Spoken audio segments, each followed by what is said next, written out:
पाकिस्तान से कॉल देते थे इनके आका और कश्मीर की वैली और जम्मू बंद हो जाते थे।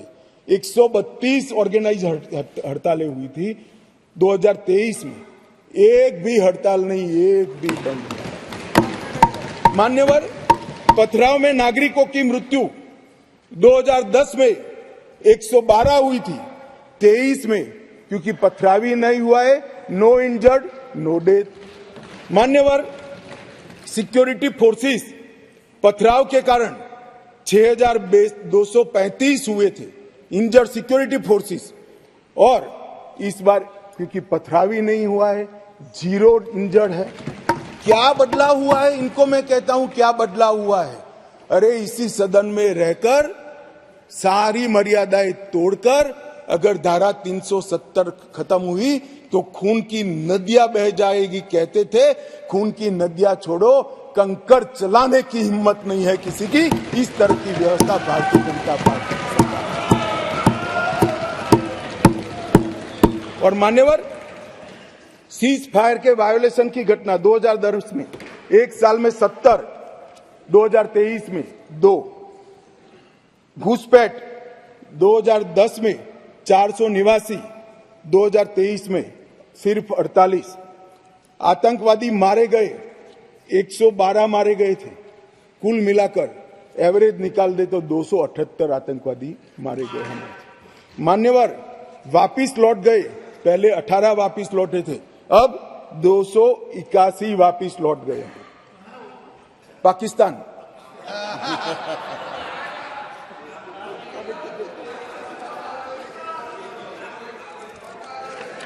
मान्यवर, और वो ऐसे ही नहीं हुआ है। जम्मू कश्मीर की लोगों की सुरक्षा और इनके जीवन की क्वालिटी सुधारने के लिए नरेंद्र मोदी जी के नेतृत्व में भाजपा सरकार ने अथक परिश्रम किया है। मान्यवर, गृह मंत्रालय हर माह यहां पर सिक्योरिटी रिव्यू करता है और हर 3 माह में मैं वहां जाकर सिक्योरिटी रिव्यू करता हूं। मान्यवर, एक 0 टेरर प्लान बनाया गया है जिसको हमने इम्प्लीमेंटेशन में लाया है। 3 साल से वो प्लान एक्शन में है। मुझे पूरा भरोसा है मान्यवर कि 24 के बाद फिर से मोदी जी आने वाले हैं। 26 आते आते 0 टेरर प्लान 100% इम्प्लीमेंट होगा। मान्यवर, इसके साथ साथ कंप्लीट एरिया डोमिनेशन का प्लान बनाया है, वो भी 2026 तक समाप्त हो जाएगा। और पहले सिर्फ टेररिस्टों को मारते थे, हमने इसकी इकोसिस्टम को खत्म किया है। इसके साथ साथ टेरर फाइनेंस पर इकोसिस्टम को खत्म करने के लिए केस किए। एनआईए ने 32 केस किए, जिसमें कुछ पार्टियां बड़ा अरण्य रुदन कर रही है, हाय तौबा कर रही है। क्यों केस हो रहे हैं? क्यों इसलिए केस हो रहे हैं कि पाकिस्तान से पैसा आ रहा है, ये परमिटेड नहीं है, ये नरेंद्र मोदी सरकार है, ये नहीं चाहिए। एनआईए द्वारा 32 केस हुए, एसआईए द्वारा 51 केस हुए, 83 केस टेरर फंडिंग और फाइनेंस के हुए हैं। लगभग 229 अरेस्ट हुए हैं। 150 करोड़ की मूल्य की 57 प्रॉपर्टी को सीज कर नीलामी के लिए कोर्ट के सामने दस्तावेज रख दिए गए और 134 बैंक अकाउंट सील किए, जिसमें 122 करोड़ रुपया सीज हुआ है और 5.5 करोड़ रुपया कैश हुई है। और मान्यवर कहते थे क्या फर्क पड़ा है? अब्दुल्ला साहब बैठे थे। अब्दुल्ला साहब, आप जब मुख्यमंत्री पद छोड़े तब से लेकर मोदी जी प्रधानमंत्री बने तब तक 19 तक जम्मू कश्मीर में थिएटर नहीं चलते थे। पूरे देश को मालूम ही नहीं है, जम्मू कश्मीर में थिएटर नहीं चलते थे। धारा 370 खत्म होने के बाद 2021 में जम्मू कश्मीर में पहला थिएटर शुरू हुआ। 30 साल के बाद क्या परिवर्तन हुआ है पूछते हैं, इसलिए मैं कह रहा हूं कि ये परिवर्तन हुआ है।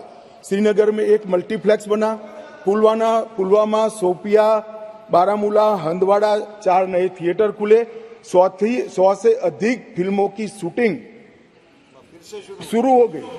जो फारूक साहब ने अंतिम देखा होगा, बाद में नहीं देखा होगा किसी ने, अब शूटिंग शुरू हो गई है। और लगभग 100 मूवी थिएटरों के लिए बैंक लोन के प्रस्ताव आज बैंक में पेंडिंग है। ये मान्यवर इंडिकेटर है थिएटर खोलने की स्थिति ही नहीं थी। क्यों बंद करने पड़े थे, मुझे बताओ ना। ऐसा तो है नहीं कि जम्मू कश्मीर में कोई थिएटर पिक्चर देखना नहीं चाहता है, आराम से देखे जाते थे, मगर बंद करने पड़े थे। मान्यवर लगभग कहते थे कि क्या हुआ था कि 370 खत्म करना पड़ा। 45,000 लोगों की मृत्यु हुई है, और मैं मानता हूं ये 45,000 लोगों की मृत्यु की जिम्मेदार ये धारा 370 थी, जो नरेंद्र मोदी ने उखाड़ कर फेंक दिया। मान्यवर ढेर सारे परिवर्तन जो पूछते हैं क्या हुआ, मैं इसका जवाब देने के लिए खड़ा हूं। मान्यवर जम्मू कश्मीर और लद्दाख को पहले एक अलग संविधान, अलग ध्वज और एक जमाने में अलग राजधानी, दो राजधानियां हुआ करती थी। श्यामा प्रसाद मुखर्जी ने जिस उद्देश्य के लिए जान दी थी, कुछ सदस्यों ने इसको पॉलिटिकल नारा कहा। ये पॉलिटिकल नारा नहीं है, ये देश की इच्छा थी। इस देश में 2 संविधान न हो, 2 प्रधानमंत्री न हो और 2 झंडे न हो। देश का झंडा, देश का निशान एक ही होना चाहिए, एक ही निशान के तले पूरा देश है।